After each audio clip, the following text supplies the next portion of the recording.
Šodien Liepājas Universitātē norisinās ekodiena, kurā mēs audzinām cilvēkus dzīvot zaļāk, iedrošinam un iedvesmojam. Ideju mēs aizguvām no Rīgas pasākuma Zaļā nakts, ko rīkoja Latvijas zaļais punkts, un gribējām atvest arī kaut ko tādu uz Liepājas Universitāti. Nu jā, diena sākās 12. Kad mums žurnāla Vides vēstis galvenā redaktore Anitra Troma stāstīja par ekodzīvi. Pēc tam dabas pētnieks Vilnis Skuja iepazīstināja ar bioloģisko daudzveidību, rādīja dažādas dabas bildes un foto.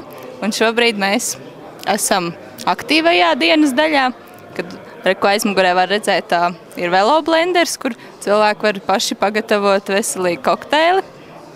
Ir aktivitātes ar Pasaules dabas fondu. Varam izmērīt savu ekoloģiskās pēdas nospiedumu, ko arī mūsu Pasaules dabas fonda pandiņa. Pasaka čau! Čau! Tad vēl mums ir uzņēmums Nature Power, kas stāstīs par energoefektīvām spuldzēm un apgaismojumu, ekokurzēm par atkritumu pārstrādi.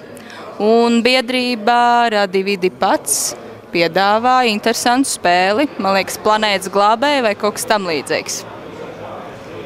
Un tad mums ir arī otrā elpa, kas pieņem tā kā cilvēku atnestās lietas, kas tālāk tiks pārdotas un naudiņa aizies labdarībai.